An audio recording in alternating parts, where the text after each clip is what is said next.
Hey everybody, welcome to another episode with NECKROOTS. I'm Kit James. Austin Davis. And today we're talking about, the title is Cover Up. The cover up is worse than the crime. Yeah, dude, sometimes it's hard to get it out. There you go, Kit. Yeah, cover up worse than the crime. You know, and I go, it all comes back to telling the truth and having integrity, right? Which we'll get into. But I think about, you know, what I do for my job, right? I'm in healthcare compliance and ethics, right? So Right. Ethics is everything. Having integrity, telling the truth, not covering stuff up is everything. And, you know, I've encountered folks in my career that have sought to cover things up. And it's never bode well for them. At least in my line of work, you cover something up in the healthcare industry and it has a negative impact on patients, right? Yeah. You're out of a job, bro. Yeah, 100%. Yeah. So this is a great topic, and this is a good way for us to talk about how to build ourselves. Yeah. Right? For sure. I love this topic because I got two boys and they're full throttle just like me. And there's lots of times in their lives when we had to say, hey, cover up's worse than the crime. Man. Yeah, right. Just own it. Right? Own it. If you step in shiz, shake it off. And if Dad says, what's that smell? Just say, it's me, man. Yeah, right. My bad. Exactly. You know what I mean? Exactly. So it's interesting in teaching the kids because when they got in their teenage years, I had GPSs on their trucks. And they were the ultimate tattletale. I mean, you could set a perimeter on that GPS and you knew when they went outside the perimeter, it would bleep at you when the RPMs went really high and they were just they were skinny, when they were pedal ripping down. and roaring. Yeah. Yeah, dude. Yep. And so we had all these little indicators that we had set on their GPSs, and it's like, I'm like, buddy, this one stop sign right here, it's a 4-way stop. It's like, yeah, your truck every time, dude, you turn up your pedal commander right before and you just pin it. Right? Why? Well, because I'm roasting through there and I can go fast from here to here because you can see in front of you and you know there's no cops. I'm like, that's the only reason? Yeah. But the funny thing is one of my sons was on a date and it was a snowy night. Yeah. And I'm sitting there watching him. First time he's ever taken this girl out. And she's a little bit neck, you know. She rides horses and Good deal. And she got her own lawn mowing business, and she's a cute girl, but hard worker, and I kind of liked her, you know. And so anyways, he takes her out, and they go do their thing, and I'm sitting there when it's about time to be getting home, right? And I'm paying attention. I'm like, why in the freak is he driving all the way out there? And so I'm watching him. I'm like, dude, he's out in the middle of nowhere. He's almost to the edge of the lake, you know. And, yeah. And so then I see him flip around and come back down. I'm like, what is he doing? And so I just watch, and then all of a sudden he goes into this new high school parking lot. Nobody's there, 11 o'clock at night. Oh, yeah. And I see that GPS go, you know. Oh, no. Yeah. He's spinning donuts. He's spinning donuts in the high school parking lot. Yeah. So I text him. I mean, we all have, but. I said, dude, you're trying to spin a figure eight. You missed your apex. I said, you got to turn your wheel and hammer the throttle as you're coming out of your first turn, dude. What's wrong with you? I taught you better than that. Yeah. But anyway, he saved that text on his phone and a picture. I sent him a picture. I'm like, you missed it, bro. Yeah. I mean, anybody can go in circles. Oh, yeah. It's the figure eight, man. Yeah. It's the drifting both ways. Yeah. I said, you missed it, bro. Yeah. I said, we'll go back to the track and we'll try again. But yeah.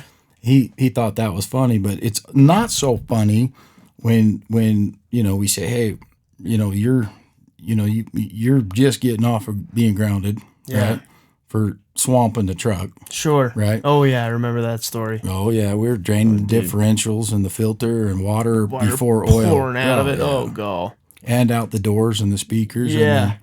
And he was stuck in the middle of a pond. I'm like, dude, it don't float. It's not a boat, dude. It's a truck. Yeah. But what's interesting is I'm always telling them, cover up's worse than the crime, man. Yeah. Just own it, right? Yeah.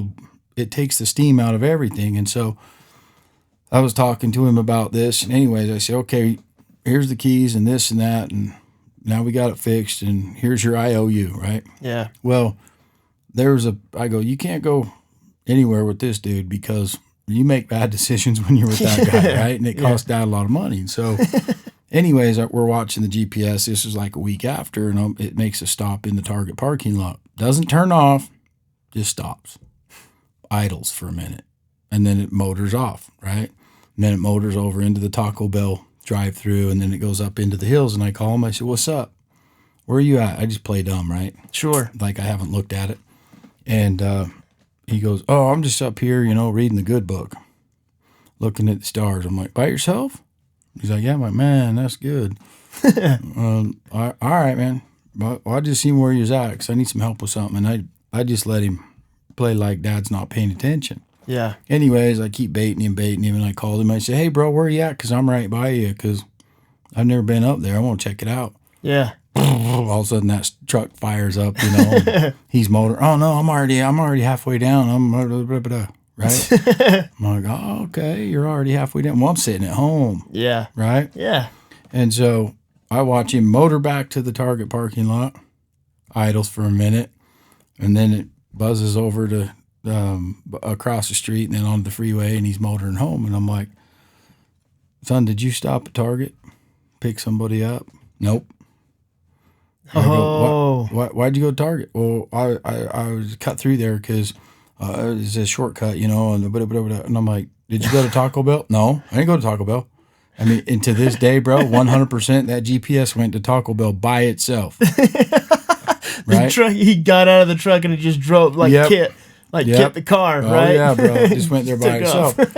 And so, I mean, I just say, "Look, if you just tell me what it is, I already know the answer before I ask the question." Yeah. Right? Because there's a tattletale on the truck, man. Yep. You can't say it malfunctioned. No. Right? No, not at all. And so, just in raising boys, and I'd rather have them, be out there pushing the limits than sitting home playing games, right? Yeah, absolutely. And so you have to be a little bit easy on them and still teach them to, own it. Yeah. Right? Yep. If it's dirty, man, own it. Own it. In Right? fact, I got a story for you here, because you telling this story of your boy reminds me of when I was a teenager, and we had left school in high school as a senior. And I'm driving home, and my buddy had a big lifted white Jeep, and I was in some kind of Mazda car or something like that. I can't remember what it was. And we come to a stoplight, and we're just kind of messing around, right? It's just about time for summer to kick off, close to the last day of school. Like, you're not going to do anything for the last week of school anyway, so just being a bunch of stupid teenagers. Yeah. And we're kind of going back and forth on how close we could get to each other at the stop signs and stuff like that without hitting each other. Sure. Well, he stops, and I come flying up behind him to make him think that I'm gonna rear end him, and I slam on the brakes, and the front of that car nose dives down, right? Because the weight transfer. And then when the weight decided to transfer to the back of the car after the car stops, because you know how they do that, the front end of that car came up, boom, and hit his hitch, and put a big square dent right in the middle of my hood. Whoops. And so I got home, and I just went right to my dad, and I'm like, "Hey, I'm an idiot. This is what happened." and normally my dad would have just been beside himself, but since I owned it, I'm like, "Dude, this is what happened. I'm an idiot." Yeah. It's like, well, he's like, "Yeah, you are." And I'm like, "Yeah, I'll own it." Yeah. Right. But that was the end of it. Right. There wasn't huge punishment. There wasn't, there was no cover up. I didn't have to feel guilty about lying about anything. I just, told him how it was, and that was the end of the conversation. Yeah. Right. So that's interesting. You have to learn that the hard way, right? Yeah. And you learned it by just giving it to him straight, thinking you're going to get in trouble. Yeah. Right? Because you're used to I gotta have a good story for this one. Well, you're just kicking the can down the road. Yeah. Even when you get older and you're in business and you overcommit or overbook, I did it all the time. I was like freaking Southwest, bro. Yeah. I'd sell that plane out twice. I'd say, "Yeah, I'll be there on Monday." And sometimes my wife would be riding with me in the truck, and she'd say, "Honey, I've heard you tell 3 people you'll be there Monday." I said, "Yeah, but I didn't tell them what Monday." Yeah, there you go. I just said Monday. Just Monday. But the reality is a lot of times people aren't ready for you, right? Yeah. Because there's other contractors in front of you, and they're not ready for you. So if you overbook, usually it works out. And once in a while, you got to tell someone, "Oh, my bad. You know what? Yeah. So-and-so took a little bit longer on the last job. I'll be there tomorrow or the next day." Yep. And you just push them back. And some people are okay with it. But I remember being on a job at the Air Force Base, and they don't play around, right? And Yeah. we were on the wing commander's house, and he don't play around. No, dude, that's Right? yeah. So it's serious. And so anyways, when you make a schedule or a commitment to do something when you're working for the wing commander that's in charge of the base, you usually make sure you hit it. And that's the reason we were working for the wing commander on the base. And long story short, there was something he didn't like, right? And boy, it got back through the chain of command, and they're like, what about this and what about that and what about, and I mean, he just railing on me. Yeah. And I said, no, you're absolutely right, dude. We got to move that corner. We got to do this. We got to do that. You're right. Good looking out. Yeah. And the truth is, whether he's right or wrong, if you just own it, they don't know what to do. No, that's the end of the confrontation part of the conversation. Yeah. There is no confrontation. And it's like you can't argue that point. Right. And usually you want to go, no, you don't know. Right. Yeah. We set that bulkhead there because of this, or this. It's like, bro, that came through the chain of command. You know how the wing commander thinks? Just give it to him. Say, you're right. Yeah. My bad. And it's funny because he didn't know what else to say. Yeah. Oh, he goes, okay then. I'm like, okay then. And you move on to the problem solving. Right. Right. And then it's next phase, next race, right? Yeah. So learning that early in all aspects of your life, even when the wife says, did you make your dentist appointment? I called and I was on hold forever. And she goes, honey, you're not calling the IRS. Did you call the dentist or not? Yep. Let me see what number you called. Oh, frick. Right? Now you're in it. Yeah. Even when they're little, stupid, simple things, the cover-up's always worse than the crime. Always worse than the crime. In fact, there's something that you said earlier, which is you got to own it, right? No matter, Neck Nation, it doesn't matter what it is. It doesn't matter what the consequence is. It doesn't matter how bad it is. It doesn't matter if it negatively impacts you or maybe somebody that you're close to or a friend, whatever. You've got to own it. We've got to own it. We have to have integrity.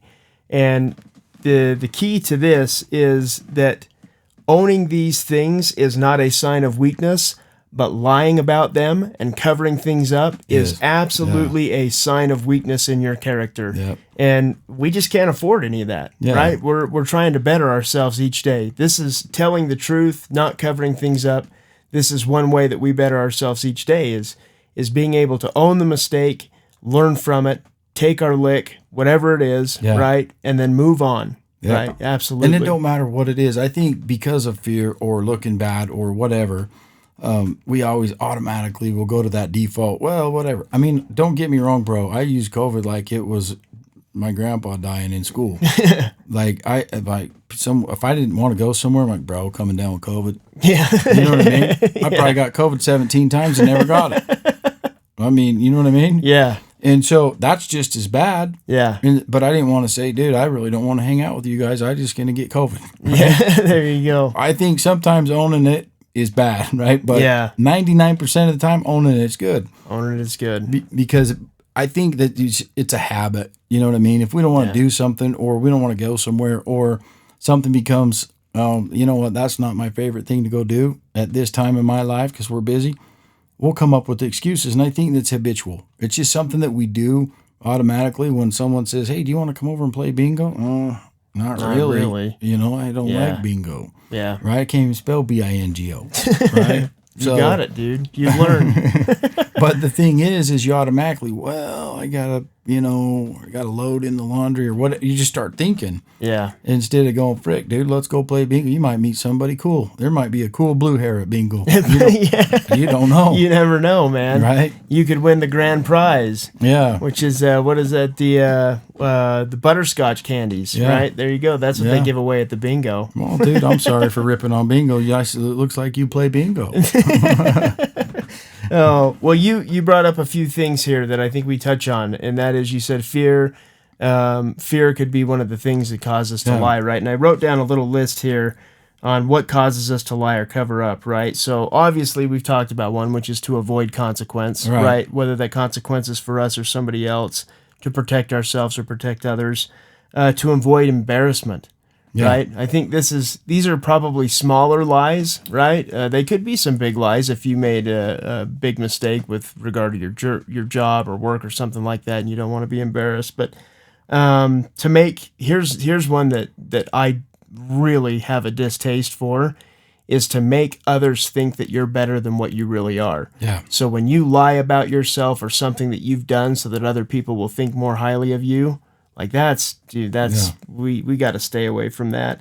And then the other one that that's pretty egregious is to hurt others, right? Yeah. To gossip or to try and get even with somebody, right? We lie about them or make up stories about them, because maybe they've hurt us or whatever it is, Yeah. right? But these are reasons why we lie, Yep. and also reasons why we cover up, right? And So, if you trace any of those back, Austin, to the real core problem, it's within each of us, right? yeah, We're insecure for whatever reason, right? Whether it's fear, whether it's looking better. If you're trying to look better, number one, you're insecure, right? Yeah. And that cover up, it makes it obvious as well.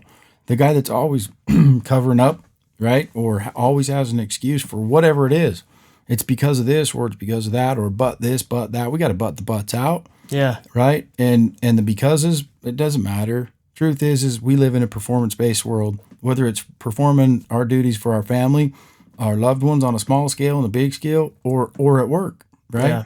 And so I think it really reflects on us, and that's the truth. And every time, I start doing I got COVID, I'm like, dude, this is going to reflect on me, but I got COVID, yeah. right? Well, you can only tell the person that you got COVID so many times before they're like, dude, you just give it to me straight, right? They're gonna see through it. You Freaking can't. hate bingo. Yeah, right, exactly. So I think it really reflects on us. If we keep that in mind, it's a little bit easier. Yeah, Everybody's been pulled over. When you see the red and blues back there, come on, those guys, bro, they've heard every excuse in the book. Oh, for right? sure. They've heard every cover up. Yep. I've had some legitimate ones, right? For real. Yeah. And it don't matter. No. And it's so funny because I got so many tickets at one point in my life. I lost my license. And then I got a ticket on a suspended license, and that was bad. Dude, that's a bad deal. Yeah. So I had a driver, Yeah. right? That sucks, Oh, man. right? You might as well be in a walker. Well, especially when you're a speed demon and a thrill seeker like you are, you don't want somebody driving you around. You won't be driving Miss Daisy over here. 100%. I was a Lincoln lawyer sitting in the back, bro. And it sucked. It did. I guarantee it, was yeah. bad. And my driver freaking hated me. Yeah. So the thing is during those times of getting tickets, I always, right when he came to the window, dude, I had the patented, Kid James here. I'm like, this one's going to work. Yeah. 100% didn't work. Didn't work. Right? And so, I even had the guy that was really upset, and he's like, you know what the speed limit is here, son? I'm like, no. He goes, 55 miles per hour. And I go, well, I wasn't planning on being here an hour. I tried them all, right? Yeah. My son's sick. I got to get home and take him to the hospital. it doesn't matter. Yeah. They're like, sit tight. Yeah. Press hard, all 3 copies. Right? No kidding. And so when I'm speeding and I get pulled over, I'm like, dude, I'm done with the excuse book. I'm throwing that out the window. Dude walks up. You know how fast you're going? Yep. How fast? This fast. But I was actually going probably 10 miles an hour faster than that before I seen you. But it's my bad. Yeah. You need to write me a ticket. You got a job to do, and I appreciate that, and I respect that. So write me a ticket. I'll pay it. Won't dispute it. That's on me. Yeah. He come back, give me a break. That's awesome. Give me a warning. Doesn't happen every time. Not every time. But, bro, they appreciate the They honesty. do. Yeah. Right? I've got an experience like that. I was out on the west side here, and this is, 13 years ago or something like that. And I had my motorcycle in the back of the truck, and I'm just hauling because I'm going to go riding, right? And I'm going over the speed limit. There's a cop on the other side of the road, and I'm like, you know what? He's going to bust me. So I just proactively pulled over. He's flipping around. I pull over. He doesn't have his lights on or nothing, and he pulls up behind me, and he's like, what are you doing? And I said, I was speeding, and I figured I'd save you the chase and just pull over right here. And he just started laughing. He goes, dude, there's people that speed way more than 10 over right here. You're fine. Go ahead. And I was like, oh, dude, this guy's awesome, man. This is great. But why was he turning around? Yeah, exactly. Why was he turning around? And I think, they just appreciate the honesty, right? Just be honest and I with think people. it's funny because the first thing we want to do is say, well, this or that, right? Yeah. I'm tired and I'm just motoring home. Bro, I don't make any excuses anymore. I haven't got a ticket for 10 years, bro. Yeah, there you go. From losing You've my cleaned license. up your act, bro. And, I might have slowed down a little bit too, but the reality is, in all aspects of our life, right? Yeah. The cover-up's always worse than the crime. And when I took my kids scuba diving, I used to tell them, because I scuba dive for a lot of years, and And I said, you see the bubbles? And I was on search and rescue for a while on the dive team. And you always know when they find the person that had drowned, because I was on deck support one day and I'm getting ready to go in. I was the second one in. I was the second group to go in. And so I'm up there putting my wetsuit on and getting ready and put my tank on. And then I start taking my tank off. And the guy that was helping me, he goes, what are you doing? I said, they found him. He said, how do you know? I said, see all them bubbles? Scared the crap out of him. Yeah. And they found him. He goes, well, hang on, don't start taking it off yet, because it's hard to get all the stuff on, right? Yeah. And so anyways, I said, not 100%, they found them. Bubbles don't lie. Well, I told the kids when they started scuba diving, I said, you see these bubbles? You can never hold a bubble down. No. Sooner or later, that bubble's going to surface. Yeah. No matter how deep you are, no matter where you're at, if you're under the water, you're under the water, right? Yep. Bubbles always surface. Yeah. Somewhere. They will. And I think our cover-ups or our lies or our whatever, our excuses, whatever you want to call them, those cover-ups will always surface. Sooner or later, They do. they're going to expose themselves, right? Yep. They might surface, 10 miles down with the current or whatever, but sooner or later, somebody's seen that bubble, bro. Yeah. It's coming up. It is. And if you thought you were going to be embarrassed for telling the truth, right? So you covered it up. You don't even imagine the embarrassment that you're going to have when your cover up gets exposed, right? Yeah. It's just crazy. Yeah. So, but it's just such a good reminder. There's a poem that is called "The Man in the Mirror," and it's an interesting poem. I just heard it recently, and this guy goes through all the aspects of life, and he's like, people are patting him on the back and saying, "Man, he's such a good guy," and you're patting yourself on the back and this and that. Well, at the end of the poem, it's like, it doesn't matter who's patting you on the back. You can buffalo pretty much everybody except for the man looking back at you, the man in the mirror, right? And that's who you really have to answer to, because we know, right? Even if we have a cover up and we're like, dude, that was slick. I can't believe I thought of that fast, right? yeah. At the end of the day, man. Yeah. And here's the thing. If you've covered something up, it's going to take a toll on you. Yeah. Right? You're going to have guilt. Yeah. Right? For lying. You're going to have to carry that. And then you got to, you're probably going to have to tell your story multiple times. Yeah. And then you're going to have anxiety about, gosh, did I keep my story straight? Yeah. Did I mix it up? Are these people going to talk? Yeah. Did I change it up? Now you're worried, you're anxious, you're guilty, right? You're feeling guilty. And then it's going to have negative, you're going to lose sleep. You probably lose sleep over it, depending on how big your cover up is, right? It's not worth it. Yeah. It's just not worth it. Cover up's worse than the crime, man. Yeah. So look that guy in the mirror, in the eyes, and be like, we got integrity. I told the truth. It sucked, but we're good. There's only one time that doesn't apply, and that's to politicians, bro.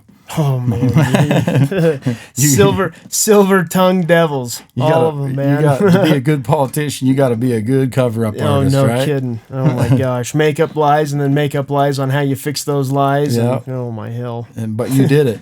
There you go. Right. So, anyways, just for us commoners, cover-up is worse than the crime, so we'll just shoot it straight, right? Yeah. And that takes the wind out of everybody's sails, no matter how mad mom or dad is at you.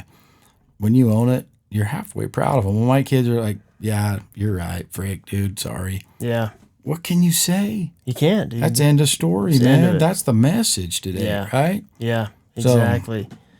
The other thing, too, is, you've talked a lot about your kids and them being honest with us as parents, but I think the roles are the same in reverse, right? 100%. Which is, as parents, be honest with your kids, right? Neck Nation, there's opportunities for them to learn from your mistakes, and it's okay to own up to them. Yeah. There's lies of omission and lies of commission, right? Yeah. And you don't want to tell them everything. You don't have to tell them absolutely everything, right? But just be open and honest with them about things, and let them learn and let them absorb. Let them know who you really are, right? It's okay for them to know what your faults are. I think it makes them feel better, and it really puts you on their level, because when you are like, hey, I'm the parent, so I have to be here, right? I got to set the bar here. Well, you can set the bar there with the wisdom and the years that you've lived, or because you've changed, you're different. Yeah. But that doesn't mean when you were 14, that bar was still there, right? No. No way. When you're 15, 16, dude, you're 15, 16. Yeah. Right? You're doing all kinds of stupid things. Yeah, you're doing stupid stuff. If not, you're not living, man. Right.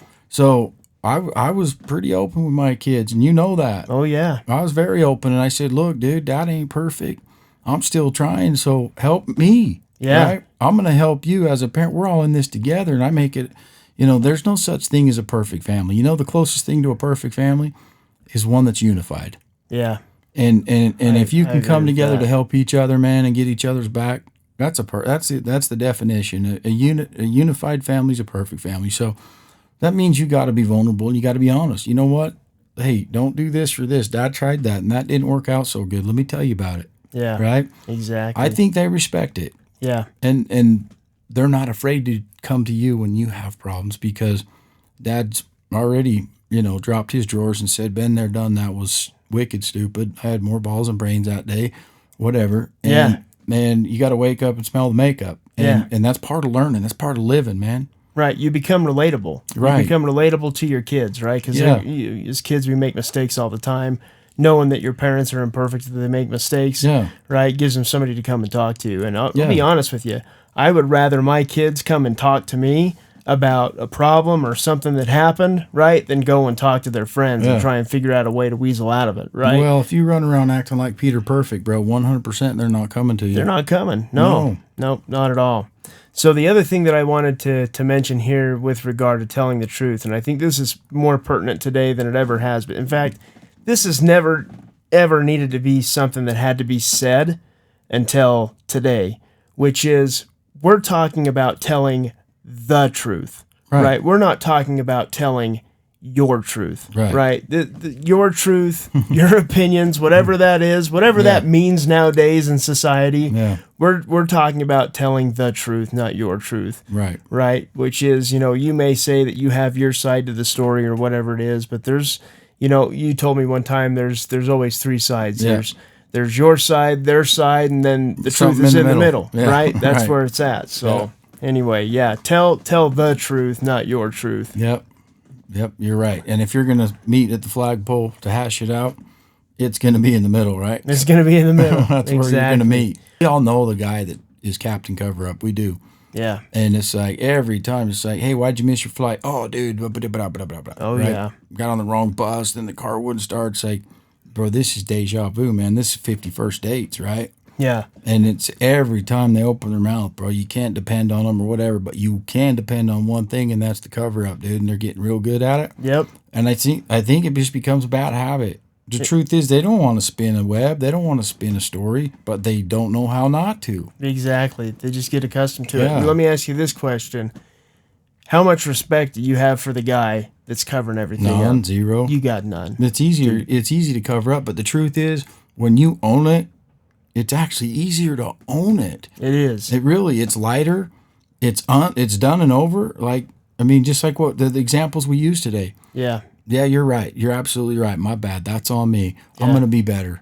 Yep. You can't say nothing else. Nope. It is. That's the end of the conversation, right? And if we want to build respect from others, just you own it. Yep. Right? And we're all trying to be better, Yeah. right? We need there's certain personality traits that we need. Integrity, right? You got to earn respect. Earn respect by telling the truth, even when it has negative consequences. And it don't matter where we're at in life, dude. We all are gonna, get to that line once in a while. And dude, I might be in the old folks' home as a blue hair. Yeah. 25 years from now and be like, did you cheat on bingo? Maybe. So I got to give my free T-shirt back because I already ate the candy. Yeah. The butterscotch candies are gone, dude. So it's just something that, I got to work on, but it's good to teach the kids young because it sets them in a direction and sets those habits up early. So when it is something big and important with their spouse or whatever, they already know the other side. Yeah. Right. And so I think it's a good subject to talk about. We all need it. I used to be Captain Cover-Up when I was younger, bro. I had a whole book, man. Boom, boom, boom. I was fast. I'm like, man, that was good. But it never got me anywhere other than, the next corner around the block. But guess what? I kept going in circles around the block. Yeah. Right? You're chasing your tail. Yeah. Man. You're always and so chasing as soon your as tail. you own it, it feels better, number one. And number two, you get somewhere. Yeah. You get to move forward. Yeah. And you can look yourself in the mirror. And when the dude looks back, you be like, my man. We're squared. Yeah. Exactly. Awesome. Well, that's the message that we have for you today, Neck Nation. Let's have some integrity, right? Let's own it, regardless of what the consequences are, right? We own it. We move forward. We come up with solutions. We end the conversations, right? We Yeah. end the confrontation. No. If you own it, there's nothing to argue about. So anyway, we'll leave you with that message, and be sure to check us out on social media. We got YouTube, we got Instagram, we got Facebook, we've got a few things on TikTok. And then if you like the hats and the shirts, we tell you this all the time, but if they can make me look good, which I think they do, Kit always looks good, but Bro, if they can make me look good, yeah, they can make you look good. They are a good cover-up. Oh, they are a great cover-up. You have no idea what kind of lie I'm telling underneath this shirt. Anyway, but go on www.neckroots.com and get yourself a hat and a shirt. But we'll leave you with that. Bless up, Neck Nation. Thanks for your support. Bless up.